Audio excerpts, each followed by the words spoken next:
Hello and welcome to Truly Honest channel. Today I have the Xiaomi Mijia Youth projector, which I bought about 3 months back from an official Xiaomi store in Puchong. So I've been using it quite a bit, and I'm really happy with the performance and the picture quality. So I believe I did a good purchase. So without further ado, let's check out the device itself. So this is the front end of the device. You have the projection lens, and then you also have a small autofocus 1080p camera. So what it does is it helps the projector to autofocus itself depending on the distance. So even if you move it back or forward, the autofocus feature will be on.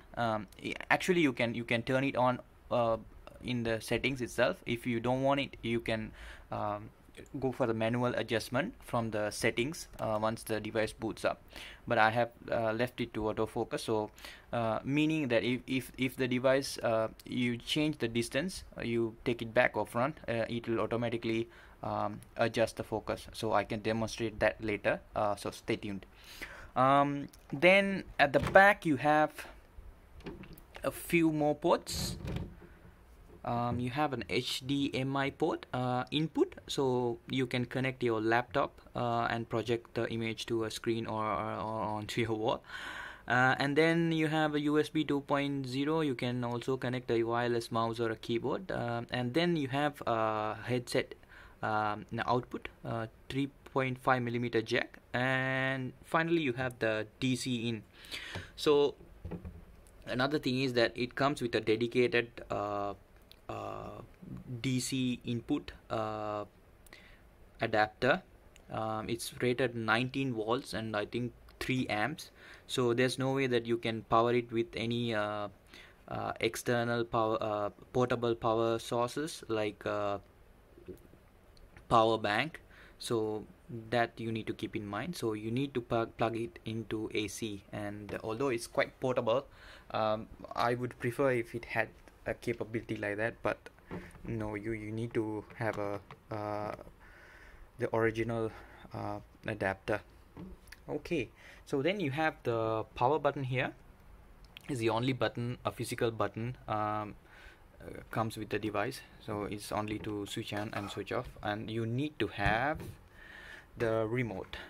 So this is a quite sleek and handy remote. I really like it. So you have the power button, minimalistic.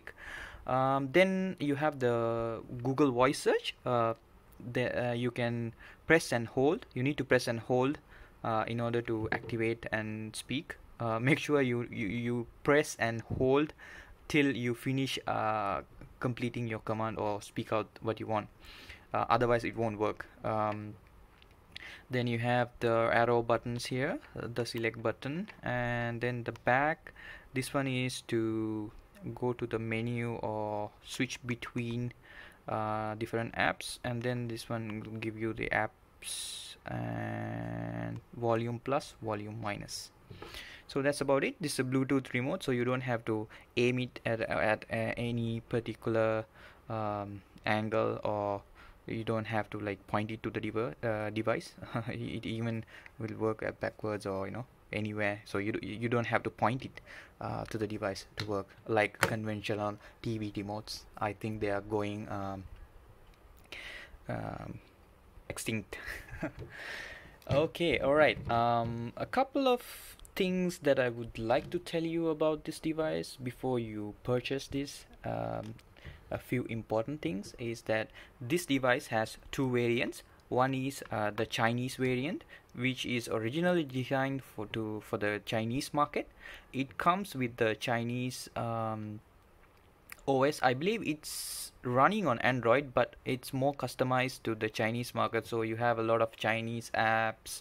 As such, I think I did some research on that before I bought this, and I made sure that this is the global version. So if you wanted to buy it, make sure you go for the global version. If you go for the Chinese version, there are a few drawbacks. One is that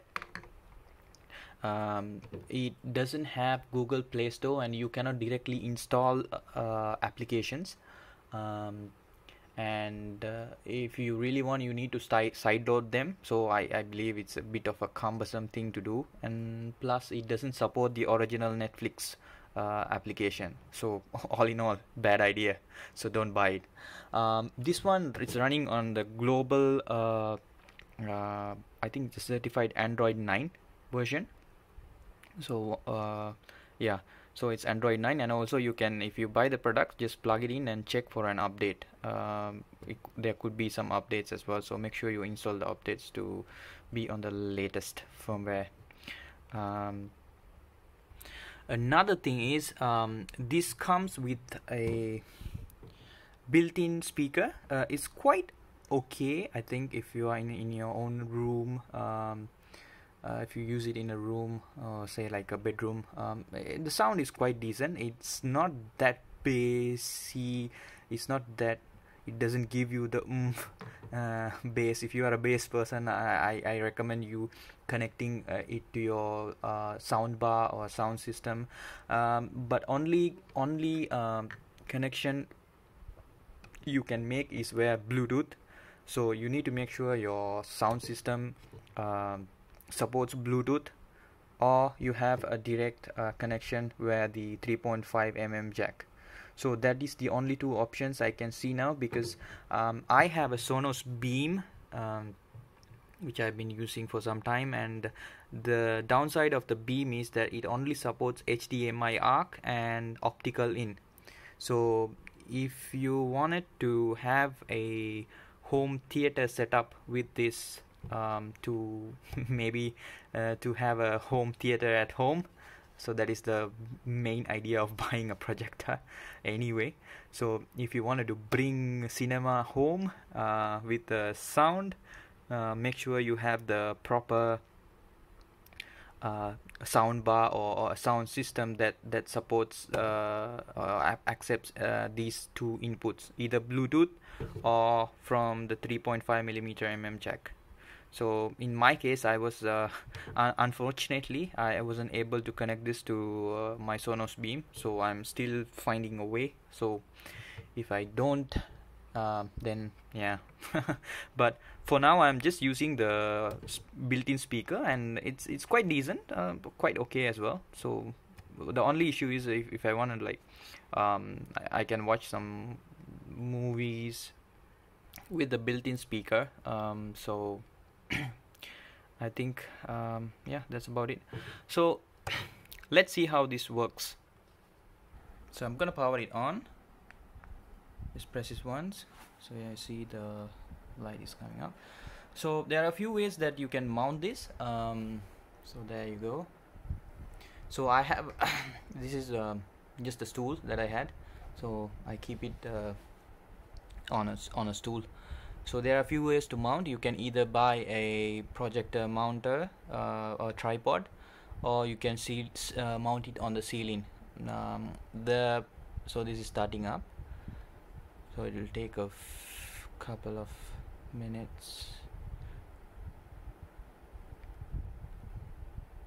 So it's booting up.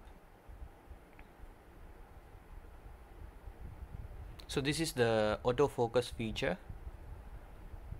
So it focuses itself automatically. Okay, there you go. So this is so you can use the remote to navigate. I'll just quickly show you the settings. So this is the projector settings. Keystone is on, and autofocus is on. You can switch it off, these features, if you don't want it, or you have if you have mounted it on ceiling or in a fixed position. So for me, I'll just use it temporarily, so I wouldn't do that. Then you have the image. There are a few modes: standard mode, movie mode, vivid. So depending on the mode, you can change the brightness and all. The brightness, you can change it. So depending on how you wanted the display to be, you can play around with that. Digital noise reduction, standard temperature. Yeah, so I just go for the standard mode. I don't want to meddle with that. I like the way it is. So this one is the keystone correction. Say if you have placed the projector with an angle, or it's not leveled, you can use this to make the image a square, kind of a square. I can demonstrate that as well. So here I just use a wedge, so it's not leveled against the or say it's not on a flat surface. So what I wanted to do is to elevate the projection screen up a bit on the wall. So what happens now is, yeah, so you can see now it's elevated, but you won't get a perfect square. So what you can do is you can adjust to a position that it suits you, and also you can fine-tune it, as you can see. But it does adjust auto if you have set it to auto in the settings itself, but sometimes it's not perfect, so you can play around with it to have a perfect square. Yeah, I think this would do. Yeah, okay. Alright, so the inputs is mainly to connect the HDMI port. So if you have any HDMI input, you can connect it like a laptop as such. Then yes, you have the network. When you first boot it up, it will ask you to connect it to Wi-Fi network. It's a pretty simple process. So this supports 5G and 2.4 gigahertz, both networks. So I connected to the 5G because the data rate is higher on the 5G network. That's that. You need to connect the same as an Android device. Just connect your Google account. You need to set this up when you first boot it. So it's a pretty straightforward thing to do. Then you have device preferences. So I can show you. So this is running on Android 9. You can check for system updates using this feature. I have checked and there's no update after that. It has running on the latest software. Yep. So sound.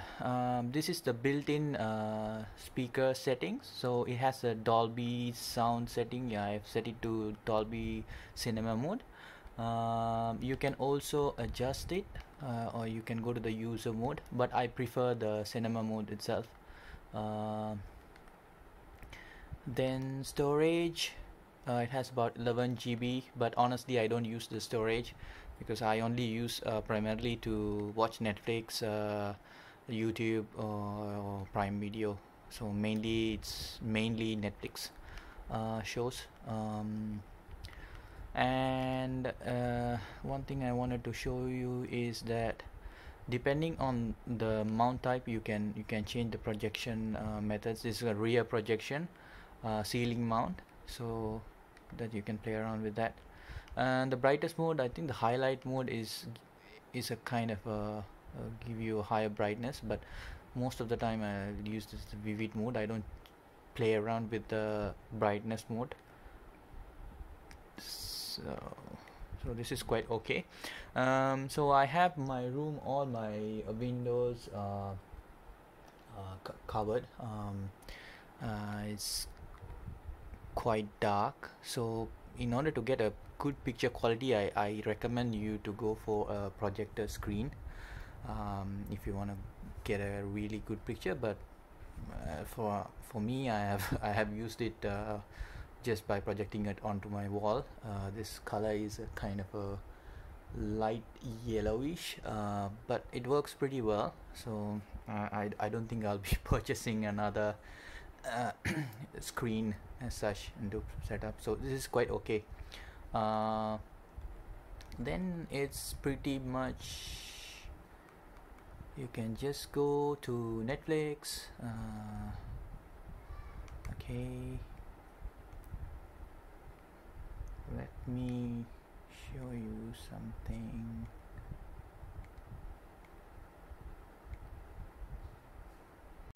Okay, the X-Files, the truth is out there. I think it's the movie. Okay, so this is the picture quality. It looks quite good. I don't think you will be able to see the exact representation on your screen, because I'm shooting it with my camera, but yeah, let me increase the volume.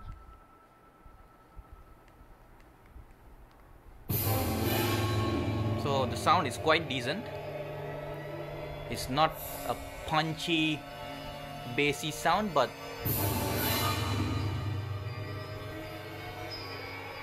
yes, it gets the job done.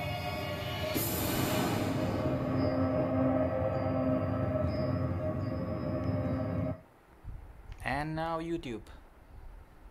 Rather, it's something like an app where you get in the unit itself, so you can refer that as well. So some technical details.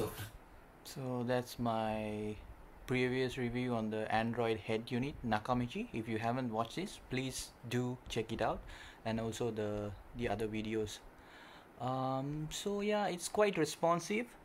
So I would say it's quite sleek, and yeah, it's quite responsive so far.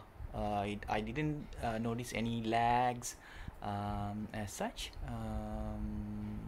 Yeah, it's pretty decent. Yeah, I think that's about it. Yeah, before I go, I will demonstrate how the voice search works. Press and hold.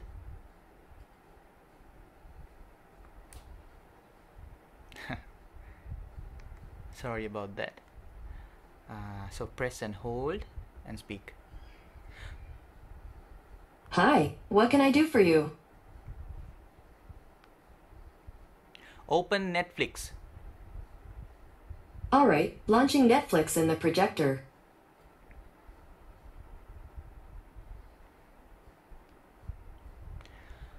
Play House of Cards. Playing House of Cards on Netflix.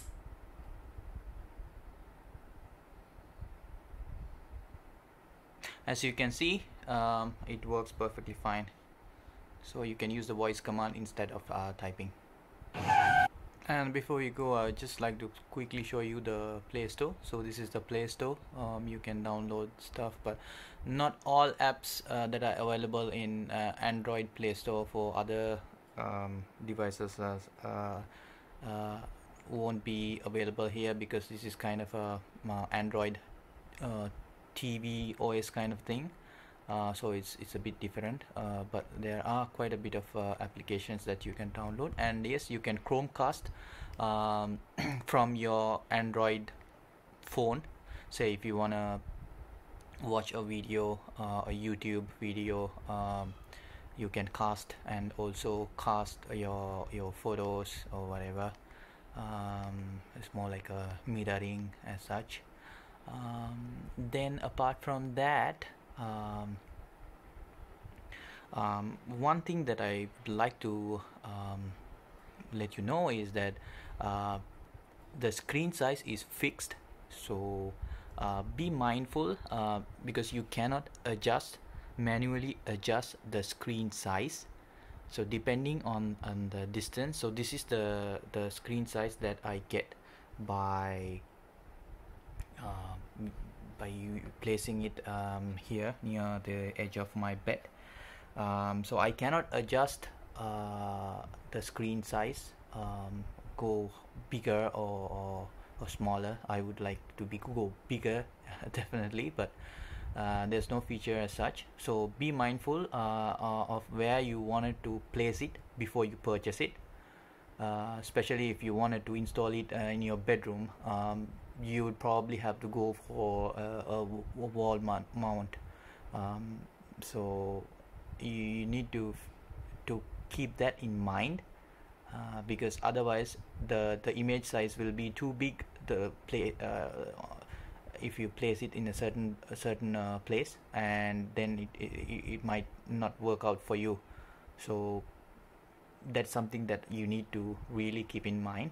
Check it out. I can also share some information on the projection screen size versus the distance from the projection screen.